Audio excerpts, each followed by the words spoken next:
আসসালামু আলাইকুম। আজকের লেসনে আমি সবথেকে সহজ পদ্ধতিতে স্পোকেন ইংলিশ শেখাবো। সবথেকে সহজ পদ্ধতিতে হলো স্ট্রাকচার দিয়ে আমরা যখন বিভিন্ন রুলসের মাধ্যমে আমরা খুব সহজেই ইংলিশগুলো শিখি, তখন আমরা স্পোকেন ইংলিশের ক্ষেত্রে ইংলিশে অনেক বেশি দক্ষ হয়ে উঠি। তো আজকের লেসনটিতে ঠিক তেমনই দুটো স্ট্রাকচার দিয়ে আমরা নিয়মিত বলা কিছু ব্যবহৃত বাক্য শিখব। তো চলুন শুরু করা যাক।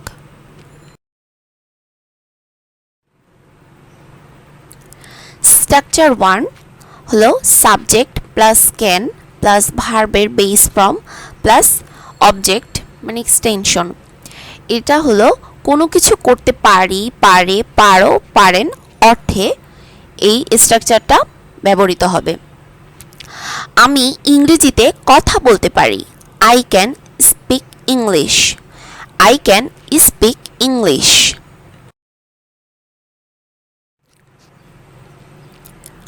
আমার বাবা দাবা খেলতে পারে। My father can play chess. My father can play chess. Bangladesh ক্রিকেটে যে কোনো দেশকে হারাতে পারে।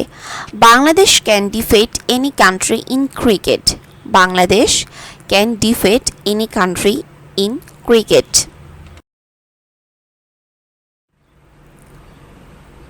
তুমি এখানে বসতে পারো। You can sit here. You can sit here.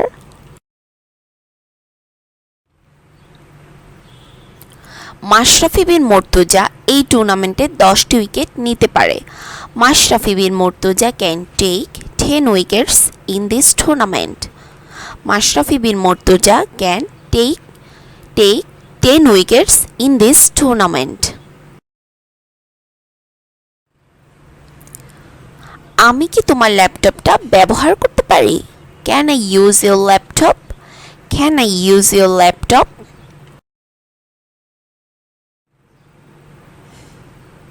সে দৌড়াতে পারে না। She can not run.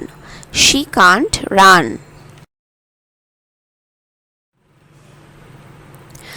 Load shedding আমাদের জীবনের প্রতিটা ক্ষেত্রে অনেক সমস্যার সৃষ্টি করতে পারে।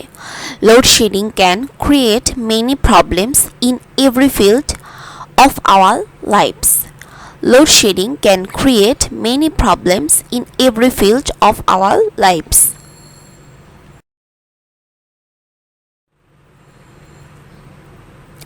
তারা আজ বাড়ি আসতে পারে। They can come home tomorrow. They can come home tomorrow. যথার্থ শিক্ষা আমাদের জীবনে একটি গুরুত্বপূর্ণ ভূমিকা পালন করতে পারে। Proper education can play an important role in our life. Proper education can play an important role in our life.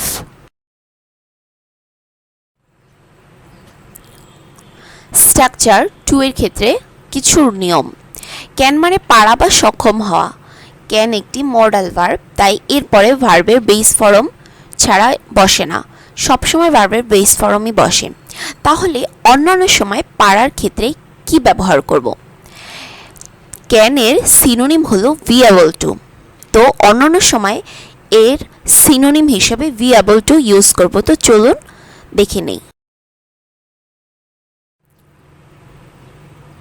Structure number 2, subject plus am is are plus being able to মানে ক্যানের পরিবর্তে plus ভার্বের present form plus object অথবা extension. কোনো কিছু করতে পারতেছি, করতে পারতেছে, করতে পারতেছো, করতে পারতেছেন অথবা পারছে, পারছি, পারছো, পারছেন, এই অর্থগুলো যখন বাক্যের শেষে আসবে তখন এই স্ট্রাকচার দিয়ে আমরা সকল ধরনের সেন্টেন্সগুলো মেক করতে পারবো। এই জাস্ট এই বাংলা এগুলো আমরা মাথায় রাখবো, তাহলে আমাদের স্পোকেন ইংলিশে সহজেই আমরা ইংলিশ সেন্টেন্সগুলো তৈরি করতে পারবো। আমি বইটি পড়তে পারতেছি। I am being able to read the book. I am being able to read the book. সে শুনতে পারতেছে। She is being able to listen. She is being able to listen. তারা আসতে পারতেছে। They are being able to come. They are being able to come. তুমি কি লিখতে পারছো? Are you being able to write? Are you being able to write?